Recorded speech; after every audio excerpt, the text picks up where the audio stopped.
kung kayo ay nagpapasakop sa Diyos at ibinibigay ninyo ang lahat sa Diyos, ang ibig sabihin niya ay kalimutan ninyo ang inyong sarili. Hayaan na ang Diyos na mag-take over sa inyong buhay. At kapag yan ang naging desisyon nyo, kikilos ang Diyos sa buhay niyo. Amen. Kung paano nangyari sa babae na ang Diyos na ang gumagalaw sa buhay niya, wala siyang pinagsisisihan kahit ano. At masaya siyang naglilingkod sa Diyos. Pagkat ang lahat ng nangyayari sa buhay niya ay ayon sa plano ng Diyos. Amen.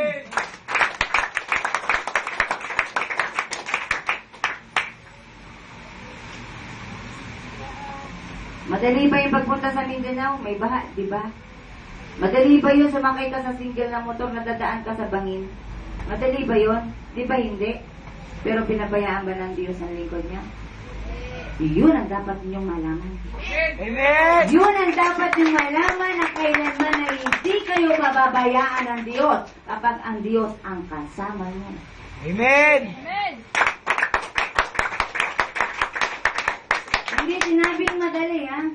Sapagkat buntok, bangin, at madilim ang gabi.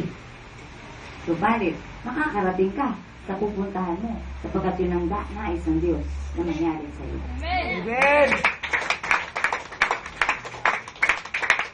At tiwala yung babae, sige, ang bilis ng motor, pababa, tumatalon-talon, lumulundag-lundag ang motor. At kapag nagkamali si Manibela dun sa bangin ang punta nila sa madilim na gabi. Pero nag-enjoy yung lingkod. Sige, takbo. Hihinto ka rin doon sa lugar na pupuntahan. Amen.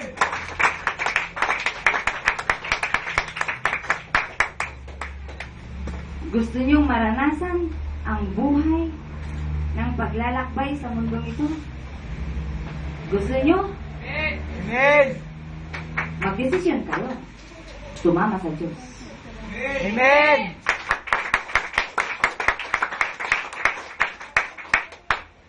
At kapag sinabi ng Diyos, anak, nadalhin kita doon sa Mindanao sapagkat Bisaya ka naman, doon ka maglilingkod. Amen. Sapagkat yung lingkod ko na nauna ay napakagaling managalog. Yung Bisaya, bahagya na lamang niyang maintindihan, wala talaga siyang maunawaan. At yung mga Bisaya na nandoon sa pamamagitan ng Tagalog na pananalita ng lingkod ng Diyos, nakanganga, tumatawa, at pumapalakpak, oo na lang, oo, oo, praise the Lord! Praise the Lord! Pag sinabi ng lingkod na palakpak, praise the Lord din sila. Subalit ang kapangyarihan ng Diyos ang nagudyok sa kanila para mag-praise the Lord sila.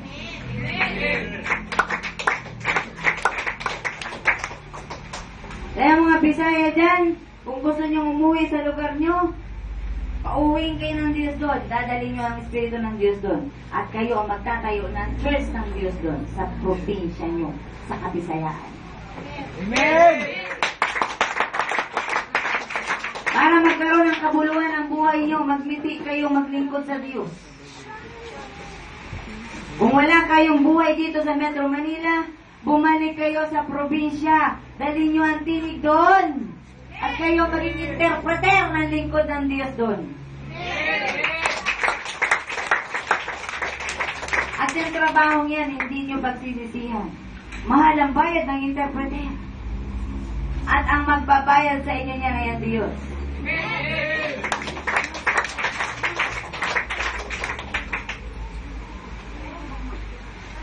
Kaya huwag kayo makontento, nag-grade 1 lang kayo. Mag-MA kayo. Mag-Master of Arts kayo, mag-Master of Arts kayo. Kailangan magkaroon kayo ng degree. Anong klase? Spiritual. Huwag kayong makontento. At kapag nangyari na yan sa buhay nyo, kayo na yung taong hinahanap ng Diyos. Para paglingkuran ng Diyos sa habang panahon. At yan ang pinakamataas na tungkulin na magagawa ng tao para sa Diyos. Hindi ka lang tagapalakpak, hindi ka lang tagaupo, hindi ka lang tagapakinig, ikaw na yung nasa unahan. At ang Diyos na ang nagsasalita para sa mga taong makikinig. Amen!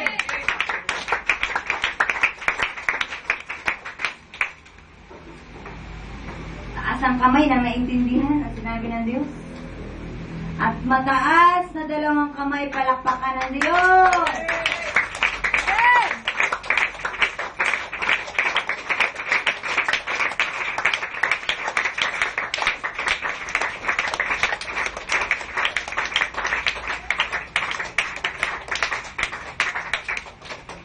Yung babae, sa sobrang kasiyahan, di na niya magawang diinan yung salita. Di na niya magawang ipakita sa inyo yung nararamdaman niya. Sapagkat di na niya kayang ilabas yung kaligayahan sa puso niya. Na nararamdaman niya ngayon hindi mailabas. Sapagkat nandun ang lalim-lalim ng pinaglalagyan ng kasiyahan ng babae. Sapagkat ang pangarap niya noon na paglingkuran ng Diyos, ngayon ay naganap at nagaganap at patuloy pang magaganap sa buhay niya. Isang pangarap na nagkaroon ng katuparan sapagkat sumunod siya sa nais ng Diyos. Naiwan ang lahat. Iwan ang pansariling pangangailangan. Maging ang pangangailangan ng mga anak ay iniwanan. Subalit mabuti ang Diyos, hindi nagpapabaya ang Diyos sa mga taong naglilingkod sa Diyos.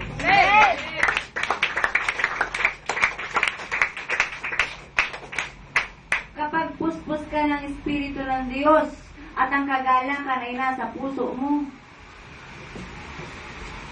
kulang ang isang araw para maihayag ang kadakilaan ng Diyos. Amen!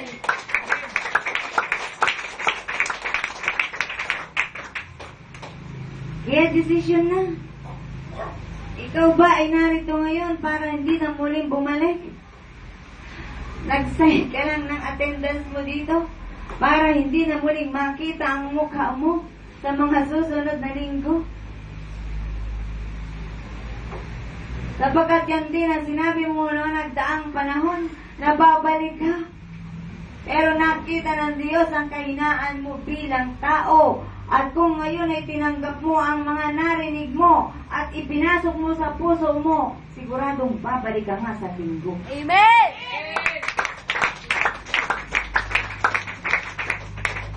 Ganoon ang sikreto. Papasukin mo sa puso mo ang Diyos. At huwag mong hayaang makalabas pa dyan. Parang iyong minamahal na kapag nawala sa iyo'y malulungkot ka. Wala ka ng buhay kapag wala siya at hindi mo nakikita at hindi mo naririnig ang tinig niya. Ang Diyos, dapat pakamitiin mo, huwag mawala sa buhay mo. Kapagkat ang Diyos ay pag-ibig, hindi mo malalaman kung true love yan kung wala ang Diyos sa puso mo.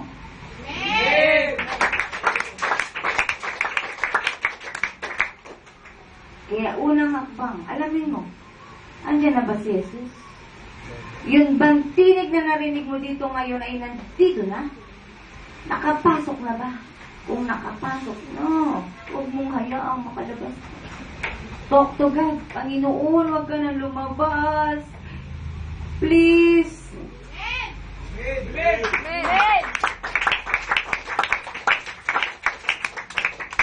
Kung ako lamang, Panginoon, ay hindi ko kayang manatili sa iyo.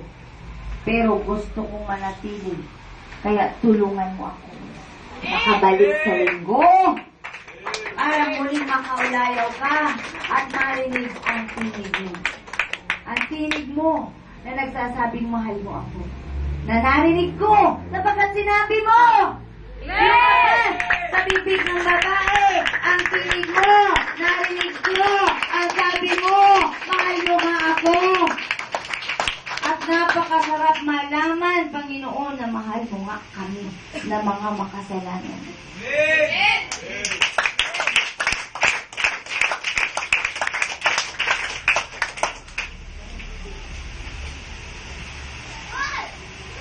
Huwag niyong pinaglululukon, Diyos.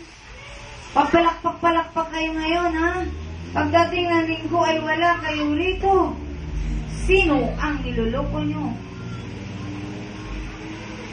Alam mo palang Diyos ang narito, pinagpalit mo sa hanap buhay mo, pero pwede namang wala yun. Dahil nanginayang ka, pambili ng ulam. Pamasahe ng anak. Yun lang ba ang katapat ng Diyos mo? Yung halaga ng kikitain mo, napakababaw naman ang faith mo. Kung alam mo ang Diyos ay nagbibigay ng malaki, pumunta ka rito. Huwag mong aksayahin ang oras mo. Pag-araw ng linggo ay ibigay mo sa Diyos. Yun yung faith mo. Kahit hindi ka kumita. Sapagkat pwede namang hindi ka pumunta doon.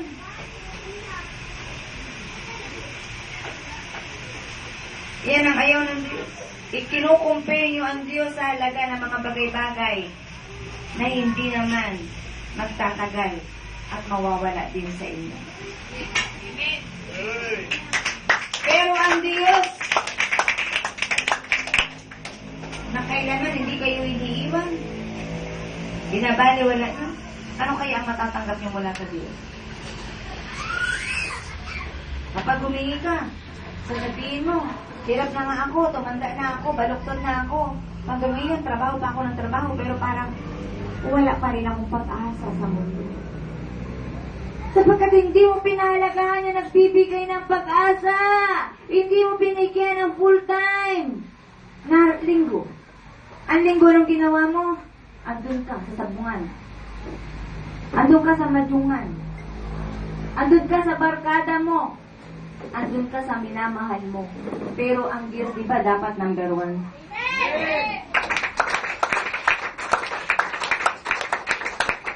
Bago ka pumunta doon sa kadate mo, punta ka muna sa Diyos. Sapagkat dapat mo munang alayan ang pagmamahal ng Diyos. At kumuha ka ng true love mo